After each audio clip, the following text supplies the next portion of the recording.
नमस्कार, good morning, सत श्री अकाल। आप सभी का यूएस तंवर एग्रीकल्चर फाउंडेशन परिवार स्वागत करता है। प्यारे साथियों, जिस समय का आप सभी को इंतजार था वो घड़ी आ चुकी है। जी हाँ, जेट 2023 के फॉर्म चालू हो चुके हैं।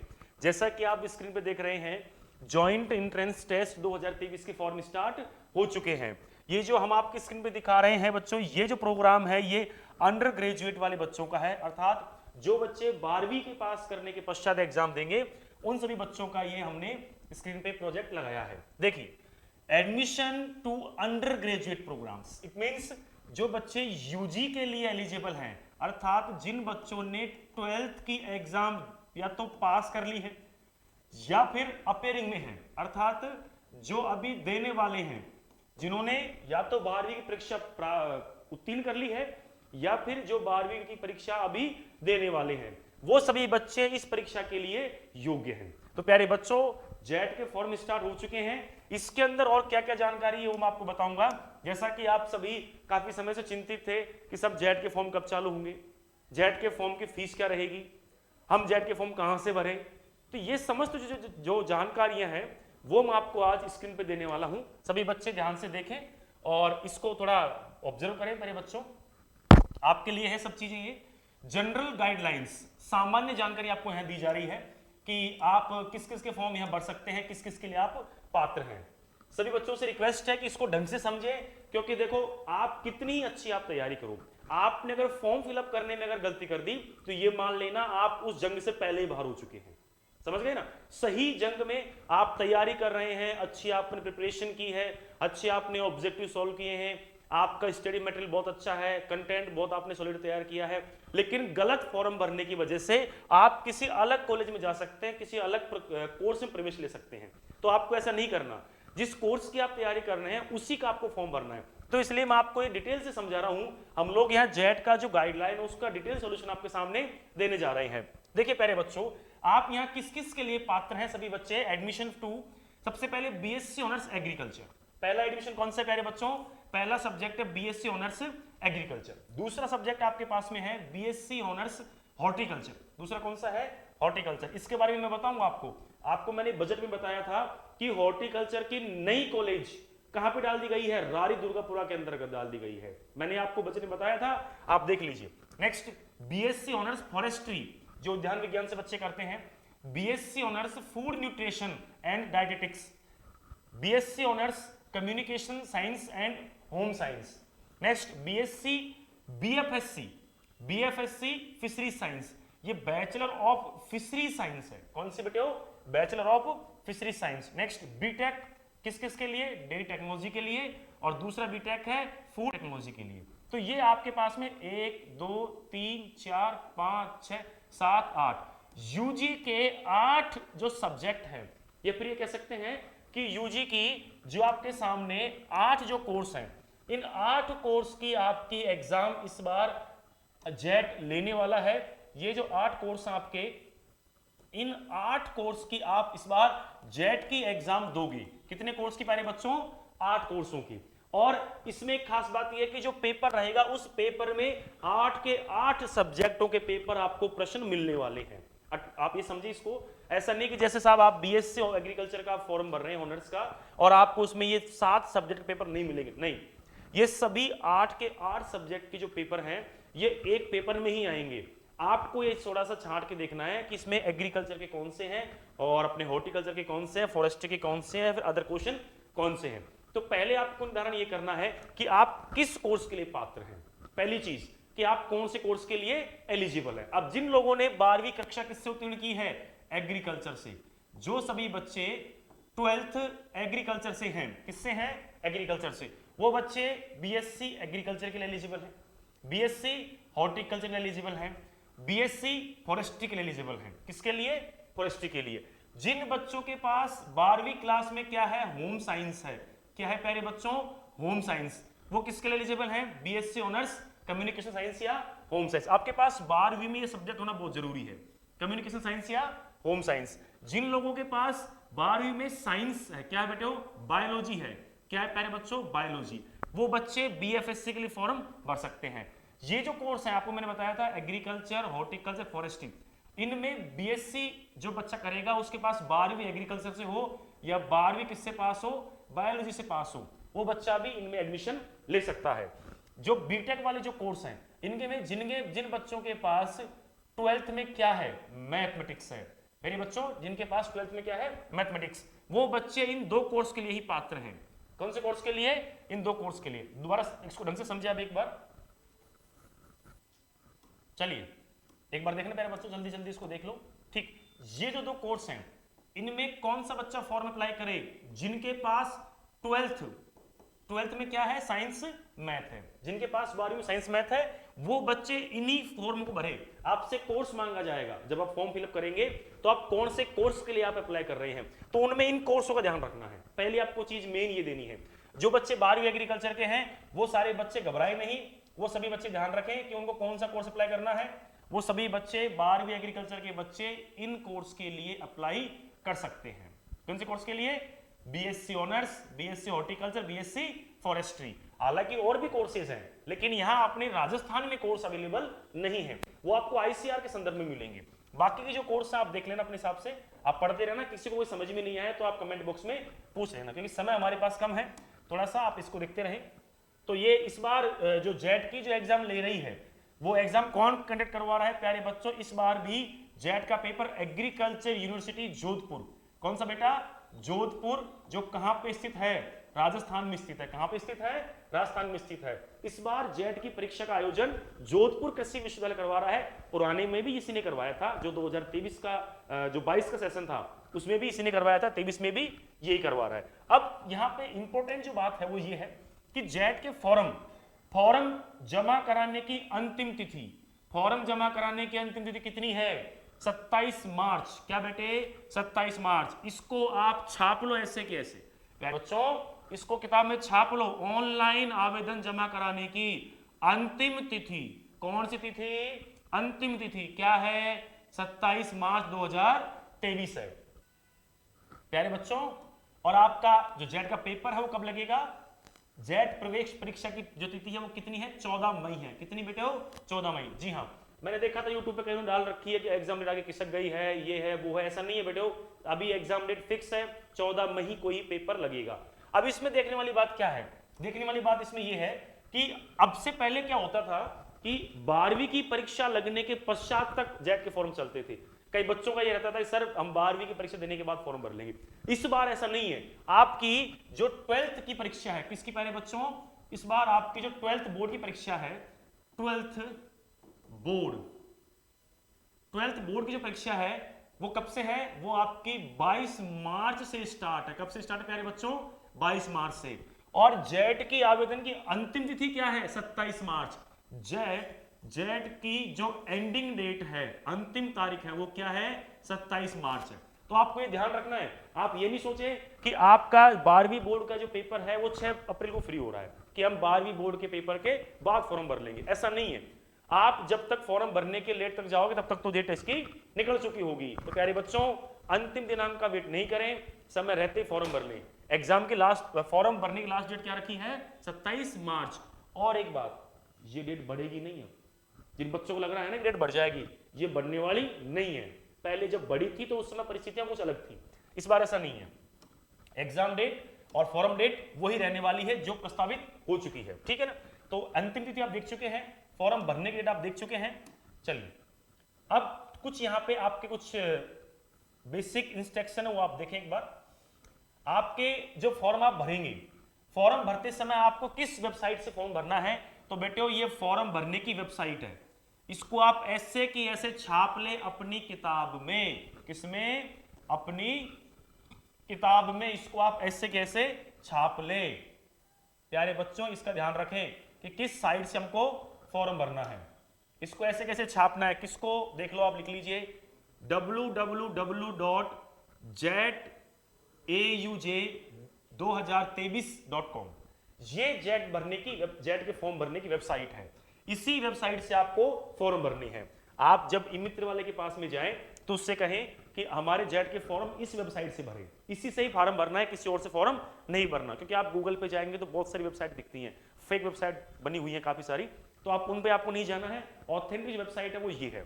यूनिवर्सिटी की जो वेबसाइट है वो ये, इसी वेबसाइट से फॉर्म एक्सेप्ट किया जाएगा। चलिए आगे चलते हैं, ध्यान दीजिए प्यारे बच्चों। नेक्स्ट, मोबाइल सॉरी फॉर्म भरते समय आपको क्या क्या साथ में रखना है? फॉर्म भरते समय आपको आपका नाम, पिताजी का नाम, जन्म तिथि, category, mobile number, email ID. देखो प्यारे बच्चों एक बात ध्यान रखना, मोबाइल नंबर और ईमेल आईडी ये दो चीज ऐसी हैं, ये मान लो ये दो रामबाण है तुम्हारे फॉर्म के। अगर तुम्हारे फॉर्म में कोई गलती भी हो जाती है, या फॉर्म अपडेट करवाना पड़ता है, या ऑप्शन फॉर्म भरने पड़ते हैं, कॉलेज का चॉइस फॉर्म एक्सेप्ट करना पड़ता है, ये सारी चीजें जब हमारे हाथ में रहती हैं तो हमें जरूरत किसकी पड़ती है? मोबाइल नंबर और ईमेल आईडी की। आपसे रिक्वेस्ट है कि आप वही नंबर इसमें डालें जो चालू हो, और वही मेल आईडी डालें जो आपके रनिंग अभी काम कर रही हो, या फिर आपके मोबाइल में खुली हुई हो। ऐसे नहीं कि आपने कोई ऐसी मेल आईडी डाल दी जिसका ना तो आपको नाम पता है ना उसके पासवर्ड पता है, क्योंकि एक बार जो डल गया ना फिर चेंज नहीं होगा वो, ये ध्यान रखना। मैं कई बार हमारे सामने ऐसी सिचुएशन आई है, कई बच्चों के ऐसे फॉर्म रिजेक्ट हो गए हैं कि मोबाइल पे ओटीपी आता ही नहीं है, मेल आईडी बच्चे भर के भूल गए, पासवर्ड का पता ही नहीं है, मेल आईडी का पता नहीं है, तो इसमें आपको बहुत दिक्कत हो जानी है। तो आप इसका विशेष ध्यान रखें, मेल आईडी और मोबाइल नंबर वही डालें जो आपके वर्तमान में चालू है और आने वाले लगभग 10 महीने तक चालू रहे हुए। कितने महीने तक? 10 महीने तक। क्यों? क्योंकि इसकी भी फिर काउंसलिंग होती है, काउंसलिंग होने के बाद उसके पहला चरण, दूसरा चरण, तीसरा चरण, फिर मॉपअप राउंड, फिर उसके बाद स्पोर्ट काउंसलिंग, तो उन सभी में इनकी जरूरत पड़ती है। ऐसा नहीं है कि फॉर्म भरते ये चीजें यहीं छूट जाएंगी, नहीं, ये आपको लास्ट टाइम तक काम देंगी। इसलिए ये दो विशेष चीजों का आप ध्यान रखें, पहली चीज मोबाइल नंबर और दूसरा मेल आईडी। नेक्स्ट आगे चलेंगे, आगे चलते प्यारे बच्चों, आगे देखते हैं जो महत्वपूर्ण चीजें हैं मैं आपको समझा रहा हूं, ठीक है।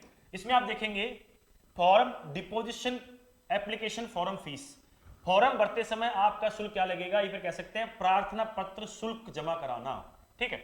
इसमें दे रखा है कितने रुपए? 1400 रुपए plus bank charge, net holding charge. किसके लिए? राजस्व सभी योग्य अभ्यर्थी हेतु, जिसमें राजस्थान के बाहर के अभ्यर्थियों सहित जो आउट ऑफ राजस्थान के बच्चे हैं वो भी जेट का फॉर्म भरते हैं। ये पहले से अपने यूनिवर्सिटी में लागू कर रखा है, मतलब 2020 के आसपास से शायद चालू कर दिया था ये। तो मतलब राजस्थान के बाहर के बच्चे भी जेट में पार्टिसिपेट कर सकते हैं। पहले तो केवल राजस्थान के बच्चों के लिए ही था ये, लेकिन अब इसको नेशनल लेवल का एग्जाम बना दिया है कि इसमें आउट ऑफ राजस्थान के बच्चे भी पार्टिसिपेट कर सकते हैं। तो ये 1400 रुपए जो फीस है, चाहे वो राजस्थान का बच्चा हो चाहे राजस्थान से बाहर का बच्चा हो, उनके लिए कितनी है? 1400 रुपए। लेकिन इसमें कुछ कैटेगरियां दी गई हैं, कौन कौन सी? राजस्थान के अनुसूचित जाति, जनजाति, दिव्यांग अभ्यर्थी को छोड़कर, मतलब एससी, एसटी और विकलांग अभ्यर्थी को छोड़ करके उन सभी के लिए फीस कितनी है? 1400 रुपए। कितनी है? 1400 रुपए। और जो बच्चे इसमें काम, जिनका नाम आ रहा है किस किस में, अनुसूचित जाति और जनजाति में, उन बच्चों के लिए कितनी है? 1150 रुपए। देखो कैसे, 1150 रुपए प्लस बैंक शुल्क यदि कोई हो तो। राजस्थान के अनुसूचित जाति, अनुसूचित जनजाति, दिव्यांग, अब दिव्यांग में भी कौन सा? 40% वह उससे अधिक दिव्यांग हो, 40% या उससे अधिक दिव्यांग होना चाहिए। वो सभी बच्चों के लिए कितनी है? 1150 रुपए फीस है। अब कई बच्चों के साथ में सिचुएशन ये, साहब हम ईडब्ल्यूएस के हैं, क्या करें? ईडब्ल्यूएस के बच्चों की फीस कितनी है? 1400 रुपए। कितनी है? 1400 रुपए है। ये जो 1150 रुपए फीस है, ये किन बच्चों के लिए है? 1150 रुपए फीस आपके एससी, एसटी और पीएच, फिजिकल हैंडीकैप, ठीक है। इन तीन कैटेगरी के लिए कितनी है ये, और बाकी अन्य जो बच्चे हैं, जो बाकी अदर जो स्टूडेंट हमारे, उन अदर्स के लिए कितना है? आपके जैसे जनरल, इसी के साथ ईडब्ल्यूएस और अदर स्टेट, ठीक, अदर स्टेट, जनरल, ईडब्ल्यूएस और अदर स्टेट से कोई बच्चा फॉर्म डालना चाह रहा है तो उसके लिए चार्ज कितना है? 1400 रुपए, 1400 रुपीज विद बैंक चार्ज। और जो बच्चा राजस्थान का रहने वाला है, उसका रेजिडेंस राजस्थान का है, उसका मूल निवास राजस्थान का है, उन बच्चों के लिए कितनी है? 1150 रुपए फीस है। लेकिन कैटेगरी कौन सी होनी चाहिए? एससी हो, एसटी हो या पीएच कैटेगरी हो, ठीक है। पीएच में भी कितना? 40% से क्या अबव, 40% से अबव होना चाहिए। नेक्स्ट आगे हम देखेंगे जो महत्वपूर्ण चीजें हैं वो आप देखते चले, ठीक। अब इसमें आता है क्वालिफिकेशन, एजुकेशनल क्वालिफिकेशन इसमें आ रहा है। आप देखें एक बार एजुकेशनल क्वालिफिकेशन क्या दे रखा है? शैक्षणिक योग्यता, इंग्लिश में एजुकेशनल क्वालिफिकेशन क्या दे रखा है? जिन बच्चों ने, जिन अभ्यर्थियों ने उच्च माध्यमिक मतलब 10+2 उच्च माध्यमिक परीक्षा राजस्थान माध्यमिक शिक्षा बोर्ड अजमेर से की हो, कहां से, राजस्थान माध्यमिक शिक्षा बोर्ड अजमेर से की हो, या इसके समकक्ष अन्य बोर्ड या विश्वविद्यालय से विज्ञान कृषि संकाय के निम्न विषयों में उत्तीर्ण हो, वह संयुक्त परीक्षा प्रवेश जो आपकी है जेट में बैठने के लिए पात्र होंगे। अब इसमें विषय दे रखे कौन कौन से हैं, इधर देखिए आप, कृषि, इसी के साथ साथ जीव विज्ञान, इसी के साथ साथ रसायन विज्ञान, इसी के साथ गणित भौतिकी के विभिन्न संयोजन से। अब इसमें अलग अलग सब्जेक्ट दिए हैं, इनके कॉम्बिनेशन से आपका पेपर लगेगा। जैसे एग्रीकल्चर वाला क्या लेगा, ABC, मतलब इसको समझो आप ABC को, ए से एग्रीकल्चर, ए से एग्रीकल्चर, बी से बायोलॉजी और सी से केमिस्ट्री, ठीक है ना, ABC समझ में आ गया। ए से एग्रीकल्चर, ए से एग्रीकल्चर, बी से बायोलॉजी और सी से केमिस्ट्री, क्लियर। तो आपको ये ध्यान रखना है PCM, जो बच्चे PCM के हैं उनको क्या देखना है, P से फिजिक्स, P से फिजिक्स, C से केमिस्ट्री और M से क्या जाएगा, मैथ। क्या क्या प्यारे बच्चों, M से मैथमेटिक्स आ जाएगा, ठीक है ना। तो इस प्रकार से आपको फॉर्म भरते समय इन चीजों का ध्यान रखना है कि आप कौन सा इसमें सब्जेक्ट चूज कर रहे हो। तो जो एग्रीकल्चर के बच्चे हैं उनको स्पेशल ABC ही काम में लेना है, ध्यान रखना इस बात का। नेक्स्ट आगे चलेंगे। अब इसमें दे रखा है, नेक्स्ट आगे दिया है बीटेक या डेटा टेक्नोलॉजी एवं बीटेक फूड टेक्नोलॉजी में प्रवेश लेने हेतु रसायन विज्ञान, गणित व भौतिकी में 12वीं पास होना आवश्यक है। जो बच्चे बीटेक में एडमिशन लेना चाह रहे हैं उनके पास किस किस में कंपलसरी है, ये किस में, केमिस्ट्री, मैथ एंड फिजिक्स, क्या क्या, केमिस्ट्री, मैथ और फिजिक्स, इसको PCM में बोल सकते हैं, PCM, फिजिक्स केमिस्ट्री मैथ में क्या पास होना चाहिए, 12वीं पास होना अनिवार्य है, नेसेसरी है। चलिए आगे चलते हैं।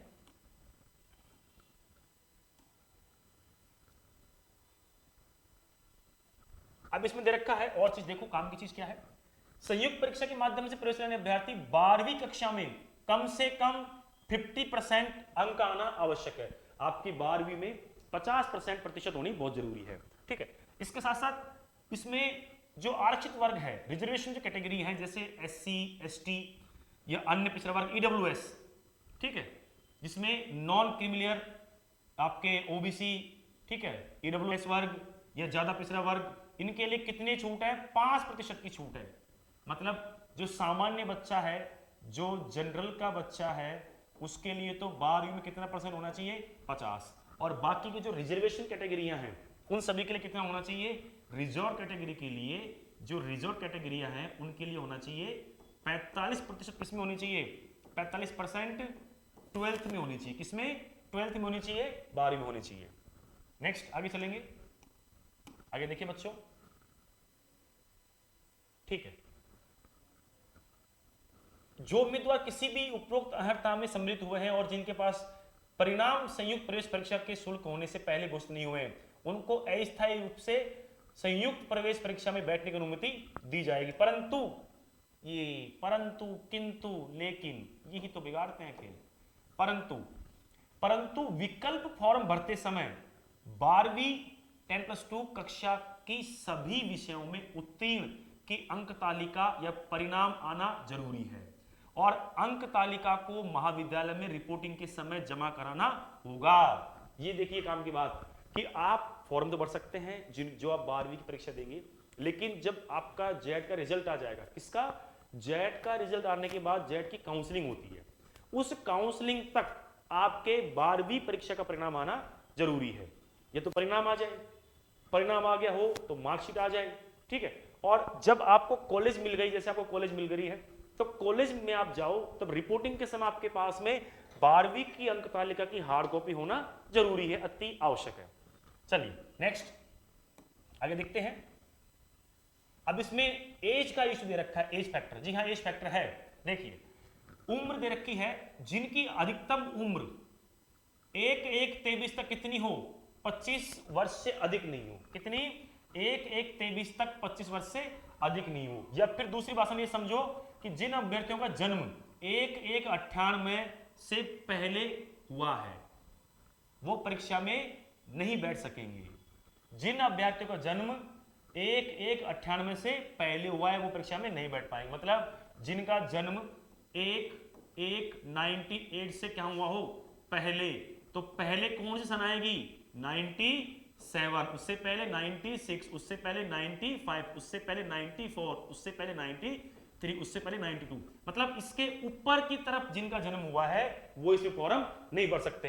इसके बाद वाले सभी बच्चे पात्र हैं जिनका जन्म 99 में हुआ हो, सन 2000 में हुआ हो, 2001 में हुआ हो, ऐसे समझ गए। तो जिनका 1998 के बाद में जन्म हुआ है वो सभी बच्चे पात्र हैं। या फिर दूसरी भाषा में क्या है कि जिनकी अधिकतम उम्र कितनी नहीं हुई हो, 25 वर्ष नहीं हुई हो, वो सभी बच्चे इसमें बैठ सकते हैं। चलिए आगे की बात है, इसमें जो राजस्थान के निवासी हैं, उन राजस्थान के निवासी जो हैं उनमें आपके जो गवर्नमेंट की जो कॉलेजें हैं उनमें राजस्थान के निवासियों को 100% सीटें दी गई है। मतलब कि उसमें आप 100% सीटों पर प्रवेश ले सकते हैं। लेकिन जो निजी विश्वविद्यालय हैं, प्राइवेट यूनिवर्सिटियां हैं, प्राइवेट यूनिवर्सिटियों की 50% सीटों को छोड़कर संयुक्त प्रवेश परीक्षा में केवल राजस्थान के मूल निवासी उम्मीदवारों को एक को पूरा करने के लिए खुली है। समझ रहे हैं इसको? समझने का इसका क्या है मतलब कि जो गवर्नमेंट कॉलेज है, गवर्नमेंट में तो राजस्थान के सारे बच्चे जा सकते हैं। जो प्राइवेट यूनिवर्सिटियां हैं, प्राइवेट यूनिवर्सिटियों में 50% जो सीटें हैं वही जेड से जुड़ी हुई हैं। बाकी की 50% में प्राइवेट यूनिवर्सिटी वाले स्वयं एडमिशन ले सकते हैं। इसमें क्या दे रखा है प्रावधान कि 50% सीटों पे तो राजस्थान के बच्चे आएंगे और 50% सीटों पे जो अदर जो उनका सिस्टम होता है, खुद के एग्जाम्स होते हैं, उनकी तो एडमिशन वो ले सकते हैं। नेक्स्ट आगे देखेंगे। जब वैसे आप तैयारी कर रहे हो तो फिर आपको इसको देखना ही नहीं है, ठीक है ना। जो आपके काम के चैप्टर उनको देखो आप। उसके बाद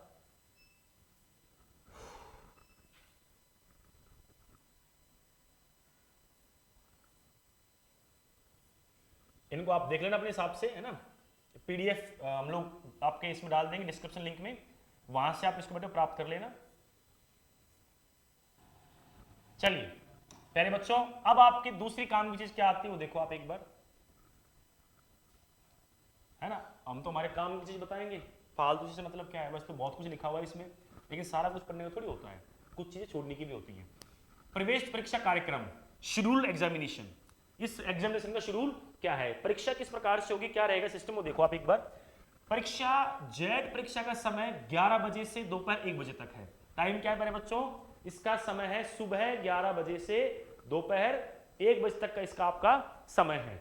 जिसमें राजस्थान का जो परीक्षा कार्यक्रम है वो विभिन्न चयनित शहरों में आयोजित किया जाएगा। मतलब जो परीक्षा है वो राजस्थान के विभिन्न शहरों में आयोजित की जाएगी, विभिन्न सिटियों में परीक्षा ऑर्गेनाइज की जाएगी, जिसका कार्यक्रम निम्न प्रकार से है। जिसका जो कार्यक्रम रहेगा, शेड्यूल रहेगा, वो निम्न प्रकार से है। वो क्या क्या है देखो एक बार।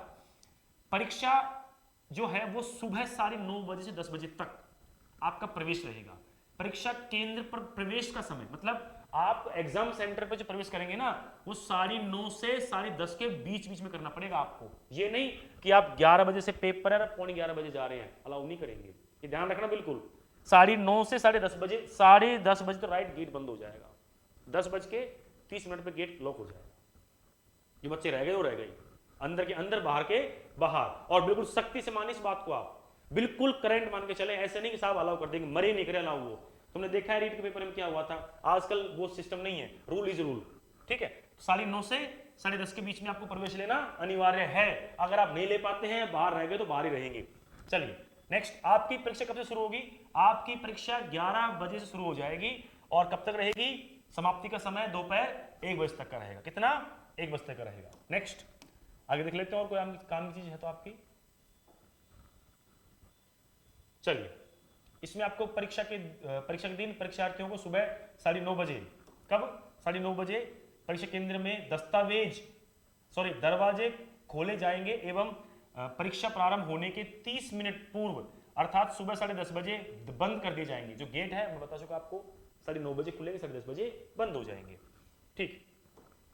उसके बाद ठीक इसमें दे रखे सामग्री वगैरह, प्रवेश पत्र क्या लेना है आपको, एडमिट कार्ड निकालना है यहाँ से, है ना, आप यहाँ से निकालें एडमिट कार्ड ये साइड से। उसके बाद नवीनतम फोटो लगाएं, ठीक है ना, ब्लैक पेन का उपयोग करें, वो सब बता देंगे आपको धीरे धीरे जैसे आप आओगे। आपको एग्जाम सेंटर पे चीज नहीं ले जानी, क्या क्या, जैसे टेक्स्ट बुक, नोट्स, है ना, log table, calculator, cell, purse, mobile, घड़ी, आजकल आप सब जानते हो। खैर एक कुछ भी मतलब आपको कुछ भी नहीं ले जाना एक्स्ट्रा, कुछ भी लेके नहीं जाना, केवल पेन लेके जाना है बस, है ना। बुंदे, जूड़े, पूड़े सब खोल के जाना, चूड़ी वूड़ी सब कुछ अलाउ नहीं है। प्रवेश पत्र को पढ़ लेना, उसमें सब चीज दी जाएंगी, वहां से आप इन चीजों क्लियर कर लेना। ड्रेस कोड आपको दे रखा है क्या, आदि आस्तीन की टी शर्ट, क्या आदि आस्तीन की शर्ट या टी शर्ट लड़कों के लिए, और लड़कियों के लिए आदि आस्तीन की कुर्ता या टॉप लड़कियों के लिए। पैरों में चप्पल, देखो बेटे पैरों में चप्पल, चप्पल ही पहननी है, जूते नहीं पहने, चाहे कितने ही 2000 के हो, 5000 के हो, किसी भी कंपनी के हो, क्या पहननी है, चप्पल। और चप्पल भी 100 रुपए वाली पहनना, सस्ती चप्पल, ऐसे नहीं तुम 500 के लिए आओ, कंपनी के लिए आओ, नहीं, बिल्कुल लोकल चप्पल पहननी है, बिल्कुल लोकल, खो जाए तो गम नहीं। कोई गारंटी नहीं है कि आप जब एग्जाम दे के आओ तो आपको आपकी ही चप्पल मिले, कोई गारंटी नहीं है। तो चप्पल सस्ती पहन के जानी है, बिल्कुल चप्पल पहन के जाएंगे आप। जुराब, जूते, कलाई में घड़ी, किसी प्रकार के आभूषण पहनकर परीक्षा में बैठने की अनुमति नहीं होगी। मैं कह रहा था ना आपको, बुंदे, लौंग, टीकी, कणंती फणंती कुछ भी अलाउ नहीं है, ठीक। तो आप इसको हम आपको भेज देंगे, एक बार देख लेना प्यारे बच्चों। OMR सीट भरना भी हम बता देंगे, ठीक। ये आपका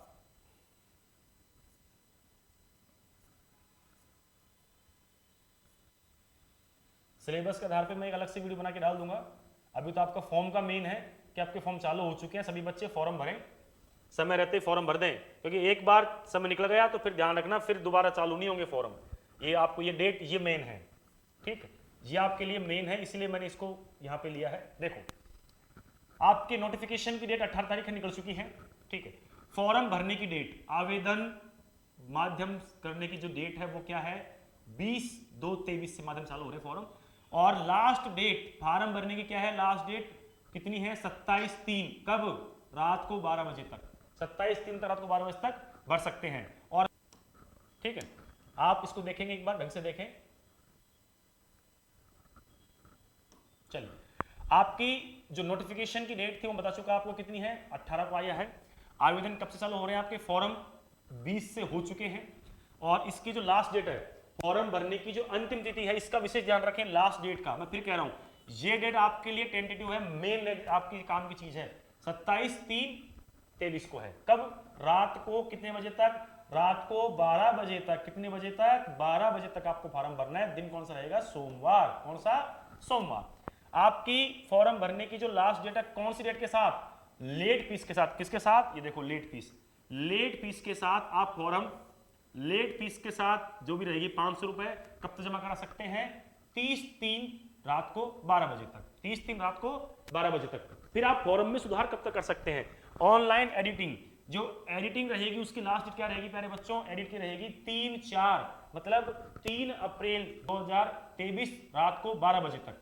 उसके बाद आपके एडमिट कार्ड, जी हाँ, निमंत्रण पत्र, आपका जो शादी फिक्स हुई है ना उसका निमंत्रण पत्र कब आएगा, तो उसका नौता आएगा प्यारे बच्चों, आपके 6 नंबर टेबल पे है 8/5 को। कब, 8/5 को, 8 मई को आपका नौता आ जाएगा। और आपकी बारात कब जाएगी प्यारे बच्चों, तो डेट ऑफ एग्जामिनेशन आपकी बारात जाएगी 14/5 को। कब प्यारे बच्चों, 14/5 को आपकी बारात जाने वाली है। इस दिन को आप ध्यान रखें, ये दिन आपके लिए ऐतिहासिक दिन है प्यारे बच्चों। ये कौन सा दिन है, ऐतिहासिक दिन है। इस दिन आपकी बारात जाएगी, कहां जाएगी, जहां आपका निमंत्रण पत्र आएगा, ठीक है ना। तो ये आपकी एग्जाम डेट है, इसका ध्यान रखें।